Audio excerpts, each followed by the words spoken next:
quickly. But you can see it's gone through and it's read all these documents, and now it's going to pull some answers out for me. And it's even got some suggested questions down here, like how well does curriculum aligned with high demand job skills, critical business concepts like finance, how well integrated are those into how effectively are they taught in decision-making terms? Oh, I feel like Julia Child waiting for my cake to bake here. Let me, oh, here we go. All right. So the skill taught or emphasized most often is critical thinking across all the courses, and then it's pulled it out, out of each of these individual syllabi. It's found, where that is, and it's done some summary. Some questions I asked it before, and you can see here that each time, you can see it more clearly over here, but each time it answers, it's actually giving you a footnote, and it's referencing you directly back into the document where it's pulled the information from, so that you can always go verify. But so for any kind of task, like what you're talking about, I would come in and just create a new notebook. And the first thing it's going to say is upload your sources, and you can either upload them kind of this way, or you can grab them and drag and drop them into this box. If you've got them in Google Drive, you can just link to your documents in Google Drive. You can link to a website or to a YouTube video. It'll pull all the captions out of the YouTube video and use that as source material, or you can just copy and paste text in. But if you've got like the RFP, you've got reports that you've written, budgets that you've done, like you could just drag and drop all of that up into here. It'll take 30, 60 seconds to process it all. And then you could start asking questions like, based on our current trajectory, suggest 5 different approaches we might take to sustain this work after the grant is over, and it'll read all of it and give you some very good feedback. Dr. Wiley, may I ask, what is how would you describe the difference of design of Notebook LM compared to some of the other classic tools? Like, is there a certain design and that's why you steered us this way? Well, it's just like as you can see here, when you create a new notebook, the first thing it says is, okay, upload all the sources you want me to work from. So this design is really focused on the idea. In fact, if I don't upload anything here, and then if I started trying to talk to it, it would say, I can't answer any of your questions because you haven't given me any sources to work from. You can see, add a source, upload a source. Your sources will appear here. Click add. This is really built all around the idea that you've got some number of documents that you want to kind of talk to and work with, as opposed to like if we jumped into ChatGPT, it's possible here. Like there's this plus button that I could upload files and photos, but it's totally happy to talk to me without there being any uploading, that's been done. So I think of Notebook LM just being much more kind of document centric. The whole experience is designed around that. Now, sometimes, well, if you want all the results that are generated as part of the conversation to be guaranteed to come from the documents, then you really want to stay in Notebook LM. Okay, that's what I wondered. Okay. But yes. if you want to take the information that's in the documents and you want to be able to pull in some other things too, then you probably want to be in ChatGPT. Okay, and then just one last question. Thank you so much. Yeah. I'm curious, the job posting analytics, did you run that through AI, and then was that like a separate thing and then you pulled it in? So we have we're doing this work as part of a grant, and the grant gave us some funding to pay a company called Lightcast that aggregates a bunch of that information already and had that data all pulled together. And so we got Work with them. reports from them. Yeah. Gotcha. But thank you. But if you wanted to go, well, actually, you wouldn't even have to do it yourself. If you wanted to invest a little time, you could write a little bot that would go out and pull job descriptions off of Indeed or off of LinkedIn and pull them all down in one place, and then you could do that yourself. It would just take some doing. And in this case, we had a grant and we had this partnership, so we just grabbed the data straight from this partner. Yes, thank you. Thank you. Yeah. That using it to think about sustainability post grant, um, that's not a use case I've ever thought of, and that seems like a super powerful one.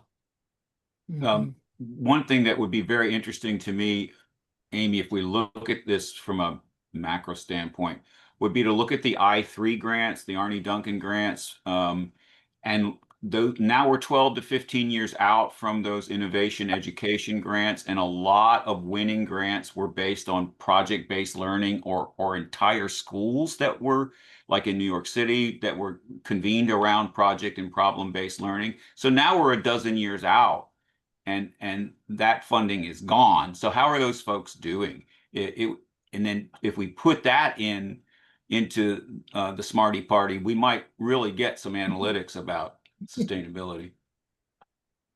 So in that case, I would suggest this tool. And I would assume that you could bring a discussion from ChatGPT asking about the sustainability of those ongoing schools, or another tool that Dr. Wiley knows about, and then bring that into that notebook. Yeah. Yep. So you can either download the material and then re-upload it, or if it's available at a public URL, you can just take the URL and put it into Notebook LLM. It'll go out and grab all the material, download it, parse it. This is a tool called Perplexity, as it says here. And if you want to use AI to search the web, I think this is probably the best tool to use for that purpose. Wow. Is that because I use this one? Is it because you like it because it has its sources? Its sources, and I feel like Google if you've searched on Google recently, you've seen at the top they do those AI generated responses. And to me, that feels kind of tacked on, like an afterthought, because obviously Google search existed for decades before they integrated that. Whereas Perplexity, like it's designed and built around the assumption of I'm going to use AI to do these searches. So it just feels more Intentional. integrated and feels better. I just like the experience more. These are the I3 grants you're saying? Bob, was it I3 grants that you were referring to? Yeah, I was referring to investing in innovation. I3 was Arnie Duncan's package, the then Secretary of Education.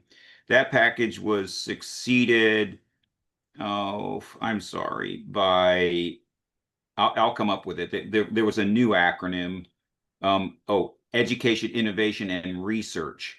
So I3 was succeeded by EIR grants, administration to administration, and I think it would be fascinating to track those grant winners. Well, let's just see what it can do here. Also, it would indicate to ARC, the spine of our funding, that we're being proactive about analytics, predictive analytics.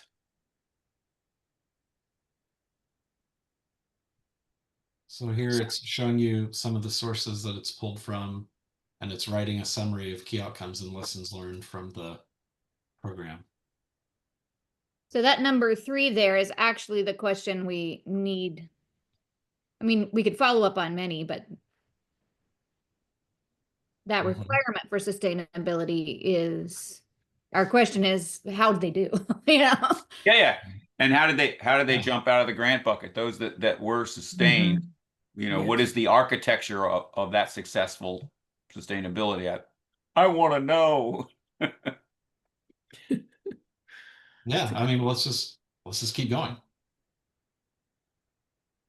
Didn't mean to get us down a rabbit hole, but no, but I mean, this is when it's the most interesting, right? When we actually have a topic that you care about and that is useful to you to jump in here. But I think using these tools, we started recording a little bit into you talking about Notebook LM, but I think all of these tools are also things that the schools can pull, and seeing it happen in a real-time example right they can apply that to their own projects. Agreed. Yeah. Yeah, not all projects found sustainable models, which is not surprising. But these like social impact bonds, I remember hearing about those. Those seemed like they did work fairly well when they were used. Innovative finance models, but sustainability outcomes varied widely. What was the name of your grant? Or what was the nature of the work, or who was the grantee? Our work is funded by an Appalachian Regional Commission ARISE grant. And Oh, but I meant from back in the day. Did you guys have one back in the day? One of these I3 grants? No.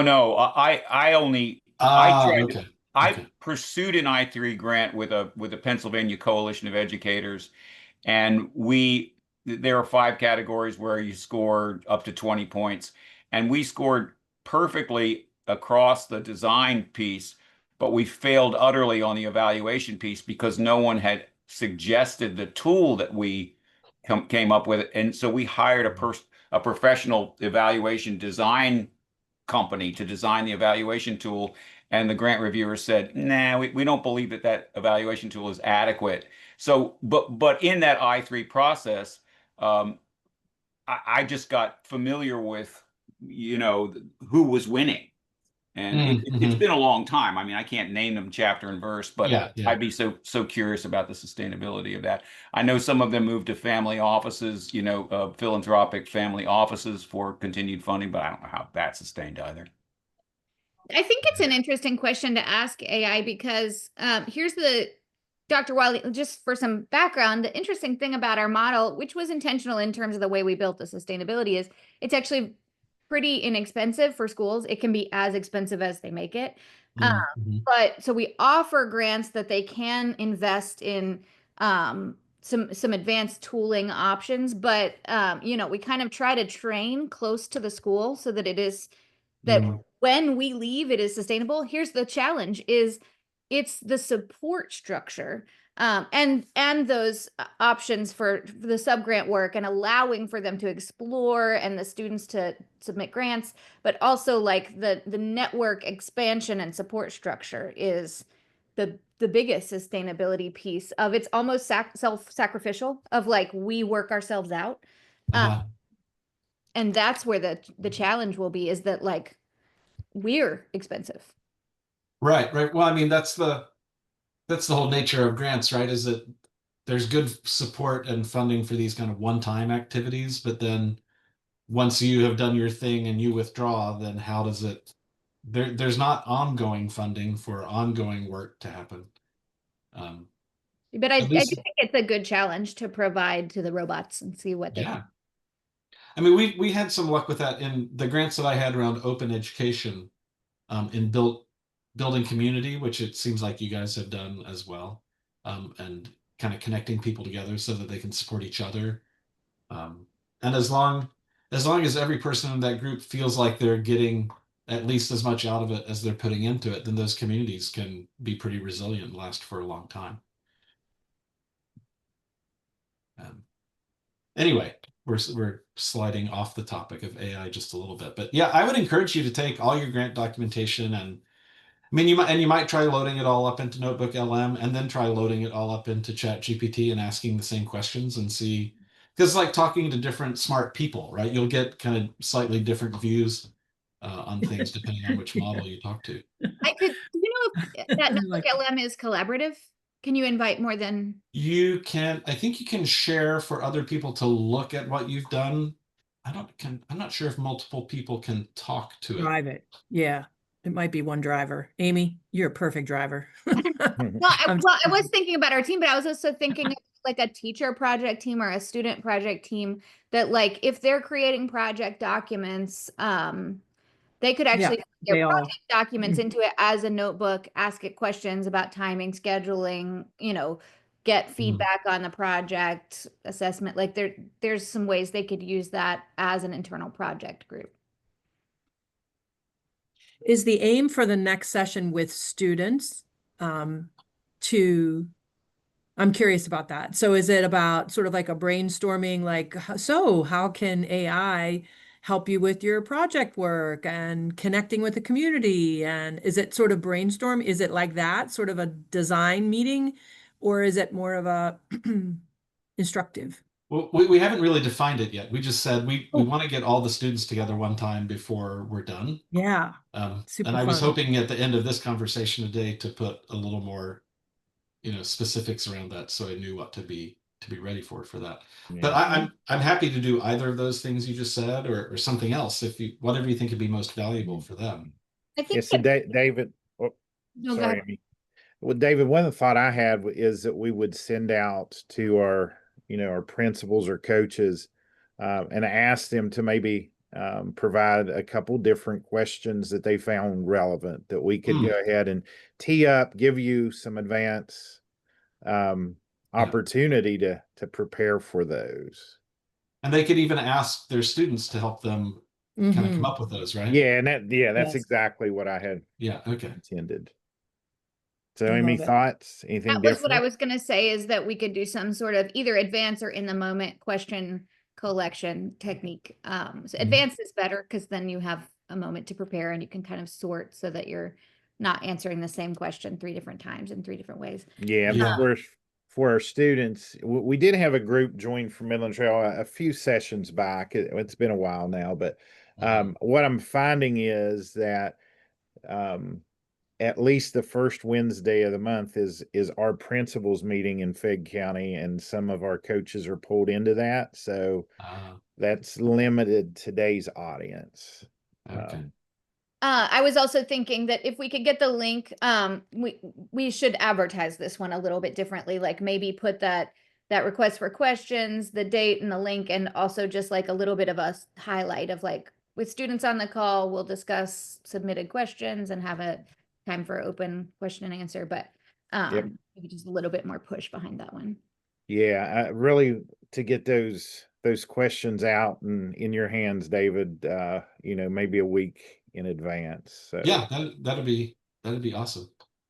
so I think we are next scheduled for what, the 15th? I have it as the Be the Yeah, 19th. 19th. Okay. Yep, 19th. We're kind of every other week has been our cadence. Yeah, the 19th. And if we want to, should we just admit to ourselves now that that's going to be an hour and not half an hour? Probably, and maybe we just say, if you, as students, if as your schedule dictates. Permits. Yeah, yeah, yeah. Yeah. But if they know, if the teachers know a week or 10 days ahead of time that this thing's coming up and it could last an hour, then they could move things around for it. Yeah. I think that's been another barrier for us is a lot of our schedules aren't clean, starting at right at 10 a.m. Right. So Yeah. Yeah. I appreciate that. Thank you so much. No, what else should we, I feel like we kind of got onto this one topic and it was a good topic, but was there other stuff that you wanted to talk about today before we hopped off? I have one question, David. So what tool would you suggest? So when we're polling respondents, and we're really looking at the voice of those respondents, right? So not just traditional Likert scale scores, but really here's what the verbiage behind the scores are, right? Mm, What tool could you suggest that would allow us to build themes around that voice of the respondent, right? So the theme, and even going as far as building the sentiment around those themes, right? So mhm. if it's a positive sentiment or a negative sentiment, what would you suggest as the right tool for that? Well, so two things. First, I would start out in Excel or in a Google sheet Mm-hmm. and just get whatever those open-ended comments are, just put all of them in one column, kind of straight down as far as I could go. And then I would upload that to Chat GPT, and I would say, for each of these comments, create a sentiment score, and then I would tell it, pull out, major themes, with representative example statements from students, kind of exemplifying each of the themes. I would just do it in ChatGPT. And if you give it an Excel file, then it's got it kind of in that table structure. And when it's done, you could have it give it back to you as a downloadable file in the table structure.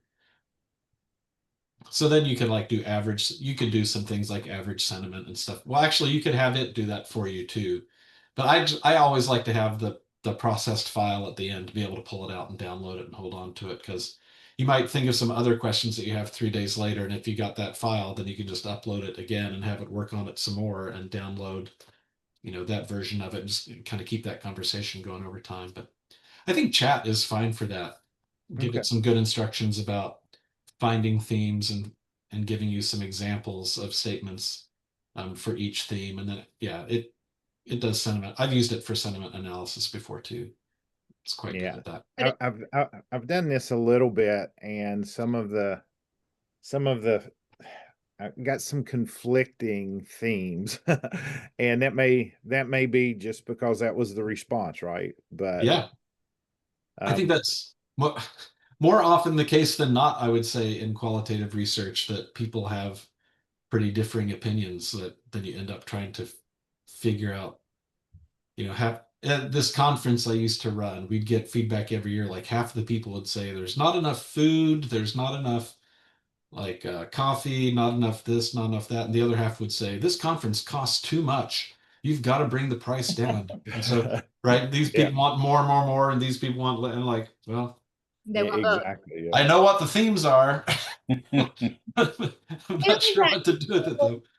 will the notebook tool generate, so if Pat, for example, were to take several different research reports from behavior data, attendance, Mhm. academic data, and maybe qualitative data, if you put all of those in there, is it all question and answer, or will it generate sort of statements and reports around what's being collected there? So both of the, I mean, it'll generate any report that you ask it for. And then you can take those reports and do things with it. But you have to tell it, generate a high level summary across all of these with blah blah. You can ask it for any kind of report that you want, and it will create it. And then I double checked a second ago. You can share it in view only mode with others, but I think only the owner can actually make changes like delete sources, add sources, things like that. Yeah, I do find that one interesting to me because it's a collection that you can sort of Mhm. multiple types of documents. Actually, let me pull this back up here for a second, because did I share the right window? Yeah. So we talked about this audio overview that made that podcast, but they've recently added this video overview, which as the tooltip here, I don't know if you can see the tooltip, but it will generate an explainer video where you can have it build a mind map of topics across all the sources. I don't know what these reports would be. Oh, okay. Here's a briefing doc, a study guide, a blog post. Now here it's actually looking specifically at the content I've uploaded, and it's saying, do you want a market analysis or a curriculum proposal or a course comparison? So it can suggest some formats too, but then you can always just tell it, this is what I want, right down here in this box, or flashcards or a quiz. So it is set up really nice to do some things like that very quickly without you having to do quite so much typing like you might in ChatGPT. Actually, I haven't played with the video overview yet. That's fairly new, just in maybe the last month and a half.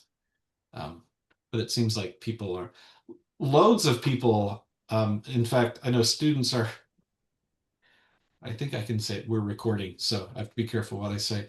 But I know students in higher ed will go out and find not legal copies of their textbooks online, like PDFs that people have made of their textbooks, but they'll download those, stuff them into Notebook LM, and then say, make me a podcast, make me a 15 or 20-minute podcast out of this week's chapter. And they've used that as a way to study. That's I kind of haven't brilliant. heard, what's that, Amy? It's kind of brilliant. Right? I mean, any kind of long report that you have to get through, just asking it to summarize is so incredibly helpful. But yeah, I want to play with this video overview because I haven't seen that yet. David, I had a stock issuance inquiry today. My signature was required for an issuance of stock, and AI offered me a summary about why they wanted to issue more stock. I never saw anything like that. Hmm. Like it came through your email and then there was a Yeah, summary automatically. Yeah. Yeah. Yeah. yeah, I'm fascinating. actually intrigued, and I wouldn't post it or anything without her permission, but I had a really great conversation with a school coach out of Kentucky yesterday about all these things that are going on in her school, but like she was at home with her babies. I recorded it on Zoom. So it's not a professional interview or anything in terms of use, but like I could upload that and turn it into a podcast, and it actually might be pretty good. Mm-hmm. Yeah. Yeah, I mean, and probably goes without saying, but anything in the past where like you have a bunch of audio or you have a bunch of notes, well, audio that you like you wish you could analyze, but then you'd have to transcribe it all, and that would be so painful to sit down and transcribe all of it. Obviously, you can use AI to do those kinds of transcriptions. On the qualitative research side, it's a real boon there because transcription used to cost so much money per minute to pay people to do, and now you just AI will do it for you in seconds for free. I think, doesn't Zoom just offer to do it for you? Yeah, I think Zoom does transcriptions too. Yep. Yeah, if that's where that's right. You said you did it inside of Zoom. Sorry, my mind is back now with all my old PhD students thinking about the interviews that they were doing, they're recording people and yeah, interesting.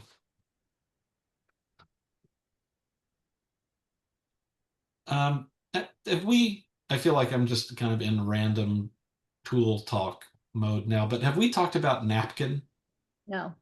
No, I don't believe so. together? Because I think that's one that it's more for presenters than it is for educators, but I think it's so great for educators too. Let me pull it up again here. And it's a very like it only does one thing, but it does it in a pretty interesting way. Here, I think I have an account here. Yay. Okay, I did.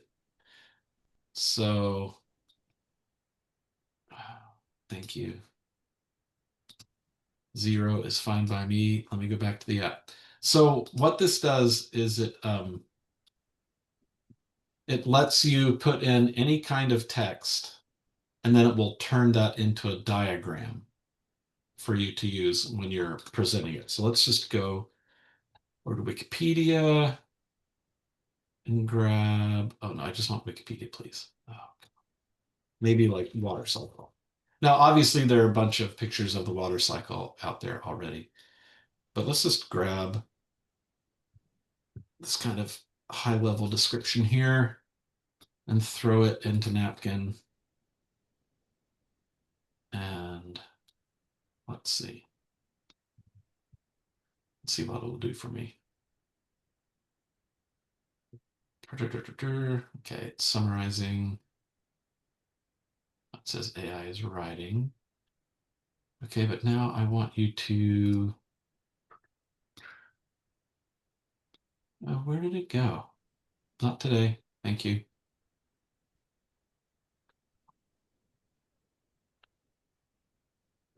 The last time I used this tool, the only thing that it would do is generate these images. Like something like this. Let me come back here. Well, this is the worst demo of all time because because the tool has changed a lot since I saw it last. It used to be you just throw some text in and it would turn it into like 50 different graphics that you could choose from. Maybe let me go back. Yeah, so you get visuals from your text. So you see in this demo here how like it's generating different styles of diagrams. Okay, how it works. Paste your text in. Okay, I did that. Click the lightning bolt to create the visualizations. Okay. Lightning bolt. Oh, there we go. I don't know. I don't know what that one is.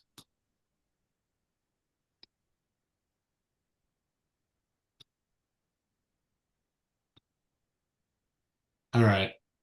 This is a failed demo. I'm embarrassing myself now. I'm sorry. Oh, no, wait, look. See, the lightning bolt is appearing out there to the side. Maybe that's the one I need to click on. Oh, here we go. I think it's going to happen now. I don't know if you can see there's some movement happening down here. Oh, okay. So I've got that style, or a style like that, like this. Oh, I like how it's a symphony. It's Hmm? the hydrological symphony. Symphony. There you go. Yeah. But so, for anything that's a cyclical process like this, like basic ones, or like here's another version of that. And if you find one that you like, you can click on it and it'll give you like different styles, different colors or things like that. But it is really nice if you feel like, oh my gosh, I'm just using so much text in what I'm doing, or it'd be great if I had a nice little diagram that I could use to explain this, but I don't have I can't summon the energy to go try to create a diagram myself. Then this is really all that this tool does, is generate these kinds of human impacts on the water cycle. Let's see. Generates these little diagrams for you. And they all, ooh, interesting. Okay. Groundwater, construction, tree removal. Yeah. Anyway, so this is, if you do a lot of presenting, or if you occasionally need to present, I'm not trying to accuse anyone of lecturing all the time when I say if you do a lot of presenting, but that's a really nice tool for creating some more interesting diagrams super quickly. So.